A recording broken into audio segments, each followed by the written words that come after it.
Alors Valiant, c'était une association il y a plus de 2 ans qui s'appelait CSE, Chambéry Savoie eSport.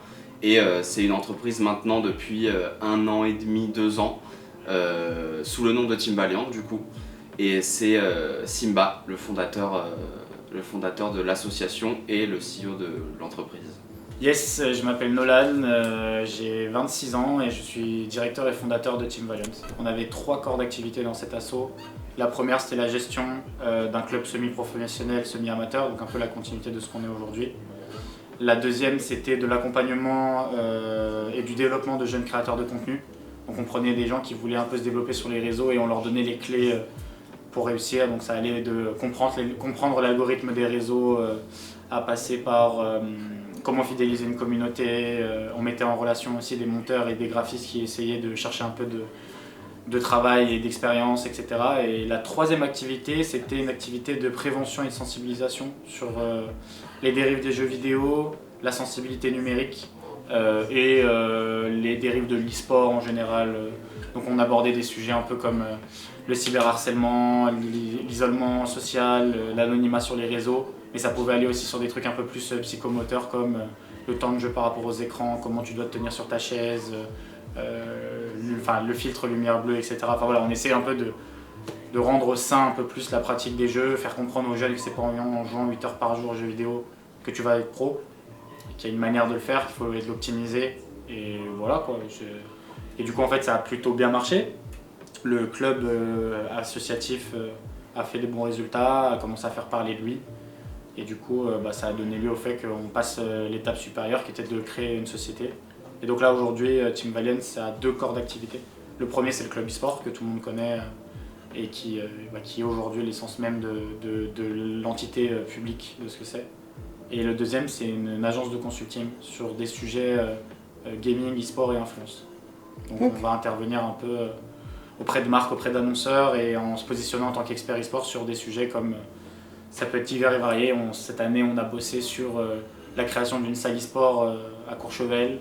On a pu bosser sur des plans de communication pour des marques. On a pu bosser sur de la conception de produits, enfin voilà, un peu de tout quoi. Tout ce qui touche un peu justement à ce domaine-là, que les marques et les annonceurs aiment beaucoup mais ne maîtrisent pas, nous on se positionne un peu comme experts là-dessus. Les objectifs à long terme, en réalité, ce serait de devenir une org tier 1 sur tous les jeux sur lesquels on est, c'est-à-dire à l'heure actuelle en tout cas, sur Valorant, sur Fortnite, on a été aussi sur Rocket League, et bien évidemment dans un futur, j'espère proche, League of Legends et les jeux les plus importants de la scène e-sport. On a pour objectif et pour ambition à chaque fois qu'on se positionne sur un jeu, on y va par la grande porte et on y va pour gagner, pour essayer de se positionner et continuer à monter jusqu'au sommet quoi. Et la deuxième, ça va être justement de continuer à assurer le développement stratégique, financier, juridique, même en termes de ressources humaines, etc. du club pour continuer à accroître son développement quoi, tout simplement. C'est une volonté depuis un petit moment chez Valiant de mettre en avant le circuit féminin. Et je pense que Valorant à l'heure actuelle c'est le meilleur jeu sur lequel on peut mettre en valeur les filles. Donc on avait ce projet là depuis on va dire 1 an et demi, une bonne année et demie où on avait l'idée de faire une équipe. Et puis on a attendu la bonne opportunité, le bon timing pour pouvoir être le plus compétitif possible. Et c'est suite à ça qu'on a créé l'équipe quoi. On a commencé avec Zanpoyo, déjà de une parce que il a, comment dire, c'était un profil qu'on connaissait déjà un peu de la VCL, mais il y a aussi le fait qu'avec un mix, il fait top 4 Europe l'année dernière, donc c'est une performance qui est notable et qui forcément attire l'œil. Donc à partir de là, Enzo l'a contacté. Il s'avère qu'à ce moment-là, Zanpoyo bossait avec les filles, avec l'équipe qu'on avait du coup au Split 1. Et donc du coup, on a regardé les pracs et on a vu qu'il y avait une vraie cohésion, que ça jouait bien, qu'il y avait du niveau. Donc on a fait des interviews avec les filles. En fait, on s'est rendu compte que le mieux à faire, c'était vraiment de prendre le pack complet et de bosser avec toutes les filles et de continuer en fait le travail qui avait déjà été commencé. Et voilà. Et ensuite, on a eu du coup un assistant coach au bout du split, fin du split 1, je crois, qui est Royal, qui est un ancien joueur professionnel qui donne un gros coup de main à Zanpoyo. Et on a eu aussi l'aide, là c'est le moment d'en parler, tu vois, mais l'aide aussi de joueurs ou de coachs professionnels qui nous ont beaucoup aidés, notamment sur la partie stratégie, que ce soit Zipan, que ce soit Element, le coach qui était chez BBL, Et voilà, et du coup ça nous a permis d'avoir une bonne cohésion avec des gens qui comprennent le jeu, des filles qui sont motivées, qui ont envie de gagner. Et voilà, ça marche bien quoi. On a décidé de faire un bootcamp juste avant la reprise du Split 3 justement des VCT Game Changers. Ça se situe à peu près à une semaine d'écart du Split. Comme ça les filles ont le temps de repartir chez elles et se réhabituer à leur setup et retrouver leurs habitudes. Mais l'importance du bootcamp avant une échéance aussi importante, c'est que les filles se rencontrent, qu'elles passent du temps ensemble, qu'on puisse travailler un petit peu plus efficacement sur certains points. Et puis voilà. Pourquoi on ne l'a pas fait avant? Parce qu'on a eu pas mal de problèmes. Alors à la fois, à un moment, en début d'année, nos locaux étaient en travaux, donc impossible de recevoir du monde. Ensuite, on a recruté des gens qui avaient des problèmes de visa. Donc le temps qu'on trouve une solution, c'était compliqué. Et donc on arrive justement à ce moment-là où on a pu essayer de trouver une solution un peu intermédiaire et qui fait que c'est le moment ou jamais de faire en sorte que la cohésion de groupe et le travail soit le plus qualitatif possible, parce que c'est maintenant ou jamais quoi. Un bootcamp c'est pour créer des liens entre tes joueuses principalement, se voir en vrai, que ce soit dans les moments durs comme dans les moments de joie, tu as des souvenirs aussi, c'est ça l'e-sport, hein, c'est pas tout le temps rester derrière ton PC et jouer au jeu, c'est aussi des moments de vie humain parce que derrière chaque PC il y a une personne qui a des bras, des jambes, des yeux et voilà. Je m'appelle Alexandre, plus connu sous le nom de Zampoyo. Les gens m'appellent Zan, Alex pour les plus intimes et je suis coach de l'équipe Valorant GC. Ma philosophie de coaching elle évolue avec le temps parce que je pense que tu apprends en fonction des gens avec qui tu coaches, tu t'adaptes tout le temps. C'est-à-dire que tu ne vas jamais coacher d'une façon exactement similaire entre deux équipes. Tu t'adaptes en fonction des caractères de tes joueuses, ce qu'elles aiment. Voilà, c'est aussi la culture, ça dépend aussi si c'est des filles ou si c'est des garçons. Ça dépend vraiment. Et globalement, je dirais que ma culture du coaching, ça serait que je suis trop gentil des fois. Mais j'essaie de, tu vois, je suis pas trop militaire, mais j'essaie quand même d'avoir de l'entraide, de la compréhension. Je passe beaucoup par l'écoute et en fait je reproduis un peu ce que faisait un professeur que j'avais en terminale S, première S, en maths. J'essaie beaucoup de comprendre ce que mes joueuses veulent et je passe par ce qu'on appelle la maïeutique. C'est-à-dire que je pose beaucoup de questions, ça peut être un peu ennuyant par moment, mais je leur dis pourquoi vous faites ça, parce que j'essaie de comprendre leur cheminement plutôt que directement dire ok vous devez faire ça. Et j'aime pas dire vous devez faire ça parce que je veux qu'elles comprennent pourquoi moi de mon côté je leur dis ça. Des fois j'aurai tort, hein. Des fois je vais dire un truc, elles auront tort, elles vont me dire ah oui mais pourquoi machin. Et je suis dans l'écoute, je suis pas dans le ouais il faut absolument que vous fassiez ça. Ça arrive des fois. Mais voilà, je passe beaucoup par la maïeutique. C'est des bosseuses, elles aiment vraiment le jeu, elles ont envie de gagner et donc du coup en fait en termes de quantité de travail on n'a pas trop de problème avec ça. C'est plus comment bien l'organiser, comment bien l'optimiser et c'est là où notre responsabilité elle intervient, d'organiser ce genre d'événement pour qu'ils puissent se rencontrer, qu'ils puissent créer autre chose que juste savoir jouer ensemble. C'est vraiment savoir vivre ensemble, savoir gagner ensemble, perdre ensemble, etc. C'est des choses hyper importantes. C'est dur de se concentrer sur chaque joueuse. Tu évolues avec un groupe. Après, il faut savoir faire la part des choses. Quand une joueuse va pas super bien, des fois, il faut essayer de comprendre pourquoi. Est-ce que c'est juste ce jour-là, elle se sent pas bien?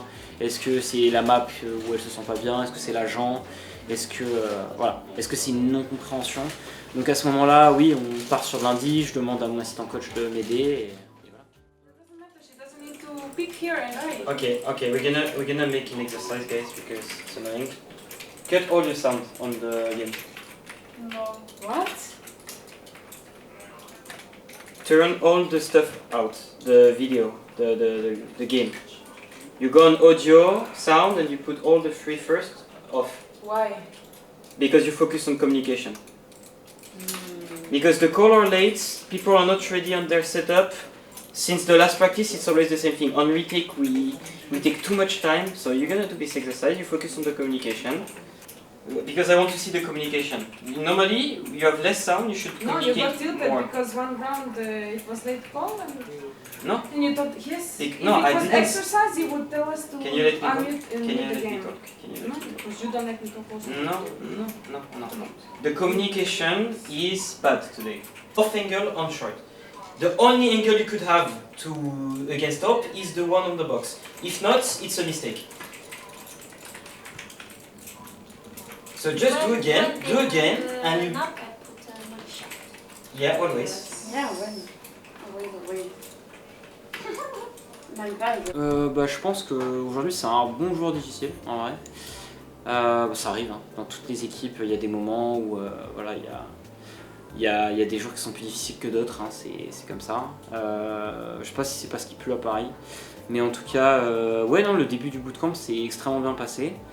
Et puis même dans la défaite il faut comprendre nos erreurs, et le plus dur c'est que quand tu as l'habitude de gagner, il y a des gens dans l'équipe, il y a des joueuses qui n'ont pas l'habitude de perdre ou de faire bottom frag, et en fait il faut leur faire comprendre que ça arrive et que tu dois vivre avec, parce que la performance, tu peux être à ton top, continuer ta routine, et à un moment donné tu seras moins fort, et en offi ça sera comme ça, et ce qui se passe en prac c'est pas ce qui se passe en offi. Bien sûr ça aide d'avoir des bonnes pracs, ça aide de se comprendre, mais il faut isoler les problèmes en practice, et voilà, et en bootcamp c'est un peu comme un autre rack, sauf que là on a le contact humain, et voilà. C'est important que les joueuses, les joueurs et même le membre du staff, qu'on se voie et un peu, qu'on discute, on sache vraiment qui on est. Ça ne fait que aider à la cohésion du groupe, et tu vois, nous c'est un truc où même avec l'équipe masculine Valorant, on essaie de faire le maximum de bootcamp parce que c'est super important de créer une vraie cohésion, ne serait-ce que pour qu'ils aient l'amour du maillot. Tu ne vas pas leur demander d'aimer le maillot s'ils sont à l'autre bout de l'Europe et qu'ils ne t'ont jamais vu, ils ne savent pas qui tu es, et qu'ils t'entendent juste parler à travers un Discord, quoi. C'est compliqué, donc c'est pour ça qu'on essaie le plus possible de créer un contact humain. C'est la base pour moi d'une bonne cohésion de groupe, quoi. Après, ça colle un peu avec tout ce qu'on fait chez Valiant, c'est-à-dire que quand on touche à un jeu ou une scène, on a envie d'être le plus compétitif possible et donc de gagner. Et on va continuer sur cette lancée-là. Là, il y a le dernier split pour 2024, le 3e split avec les filles. Espérons qu'on puisse le gagner et éventuellement aller aux Champions. Et pour l'année 2025, on suivra cette trajectoire-là, c'est-à-dire vouloir gagner et aller au Worlds, tout simplement. Les OFI, c'est toujours des moments différents, et on a beau être très performant avant, en prac, etc. Les matchs officiels, c'est toujours c'est beaucoup plus compliqué. Il y a la gestion du stress, la pression qu'il n'y a pas en temps habituel, donc je pense qu'on est confiant et qu'on est plus fort que ce qu'on a pu être durant le split 2, qui a été un split un petit peu compliqué pour nous, qui nous a renvoyé en contenders. Mais les changements qu'on a pu opérer, la manière dont on a restructuré l'équipe, je pense que c'est les bons choix. Et donc là, ouais, je pense qu'on est prêt et qu'on peut espérer aller chercher la meilleure place possible durant le prochain split. Je sais qu'elles en sont capables, mais je mentirais en disant que ça va être facile. C'est-à-dire que oui, je sais qu'elles en sont capables, et ça ne m'étonnerait pas qu'elles y arrivent, mais ça va être dur. C'est pour ça qu'elles sont là, c'est pour ça qu'elles se préparent, c'est long.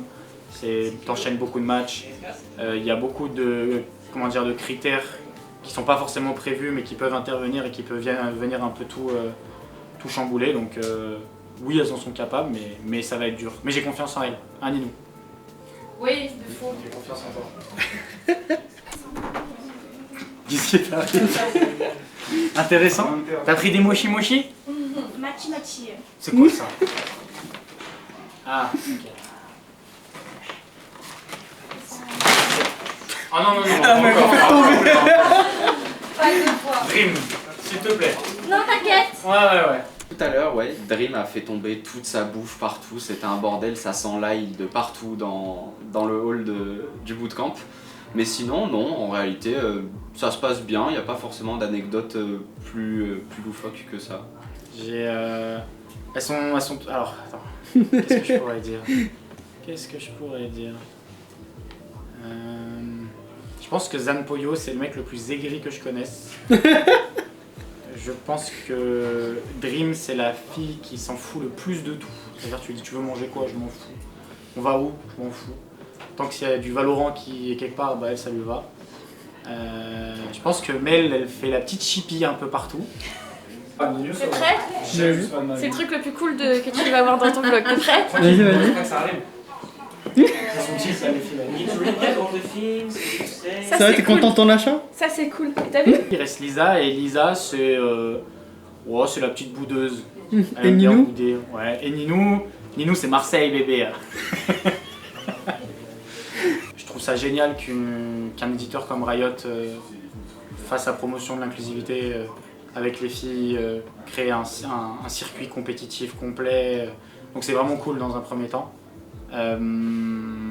La deuxième chose, c'est que c'est dommage que ce soit fait de manière vraiment incomplète.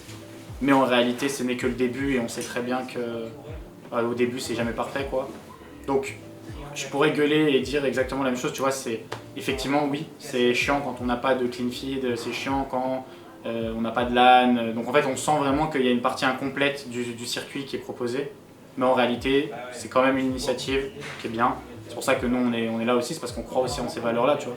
Il y a aussi le fait de faire partie aussi de ça. Et moi j'aime beaucoup, en tout cas, regarder les filles. C'est pas du tout la même chose qu'avec les mecs. C'est une autre vibe, c'est une autre... comment dire, c'est un autre mood, tu vois, la manière dont elles jouent, la manière dont elles travaillent, les objectifs de pourquoi elles font tout ça. Donc je trouve ça grave cool. Et on va dire que juste, j'espère que plus les années vont passer et plus le circuit va être complet, va être professionnel et va être reconnu à sa juste valeur parce que ça reste quand même très important et que on fait partie un peu des précurseurs de ça au final. Donc c'est aussi nous notre responsabilité de faire en sorte de faire vivre tout ça, d'investir du temps, de l'énergie et de l'argent autour de ça parce que c'est comme ça justement que ça va se populariser, se démocratiser et faire en sorte que ce soit reconnu comme ça doit l'être. J'aimerais et il faudrait en fait que les éditeurs mettent plus en valeur et mettent sur le même piédestal le circuit féminin et le circuit masculin pour que justement les filles aient accès à plus de choses, que la scène puisse plus se développer, qu'il y ait plus d'événements, que ce soit un petit peu plus encadré professionnellement et qu'on aille dans ce sens-là. Je pense que déjà Riot le fait bien avec Valorant et je sais qu'il y a un circuit League of Legends qui est aussi intéressant pour les filles. À moyen long terme, je pense qu'il y aura des filles qui pourront largement jouer en mixte en fait, tout simplement, et qu'il y ait des équipes mixtes qui commencent à voir le jour avec des filles qui commencent à rejoindre des projets qui de base là à l'heure actuelle sont composés uniquement d'hommes. Maintenant, je pense que c'est les éditeurs qui ont le taf à faire pour amener les filles justement à devenir de plus en plus fortes avec des compétitions un petit peu plus sérieuses, avec un circuit un petit peu plus compétitif, mieux structuré. Voilà. On a des idées un peu de ce que ça doit devenir, de comment on veut que les gens voient justement ce projet chez nous. Maintenant, on est bien évidemment dépendant de le côté financier. Bien évidemment, c'est aussi une de mes missions et c'est ce que je fais en ce moment. Il y a aussi les orientations stratégiques de l'éditeur, la conjoncture actuelle. En réalité, il y a plein de choses, tu vois, mais en tout cas, on va dans une direction qui a l'air plutôt saine, qui a l'air dans le bon sens, même s'il y a encore plein de choses à retravailler, c'est logique, tu vois. Mais le fait qu'il y ait ces initiatives-là, ça nous permet de potentiellement se dire on peut peut-être aider à aller dans la direction qu'on veut et avoir les objectifs qu'on veut avoir, quoi. Donc oui, j'ai bien évidemment une vision de ce que ça doit être dans 10, 15, 20 ans. Est-ce que ça le sera, je ne sais pas, mais on fera ce qu'il faut pour que ça le soit, quoi. J'espère juste qu'on va aller aux Champions et voilà, on va continuer le travail et en Big 2025, j'espère qu'on aura du très très bon. Voilà. Parfait, merci à toi. Merci à Red Bull, merci à tous ceux qui sont là, du coup, qui se reconnaîtront. Merci à Moku qui est venu. Il y a des gens qui sont venus aussi, donc c'est important de le dire. Et Bivaliant, tout simplement. Et puis on se voit aux Champions.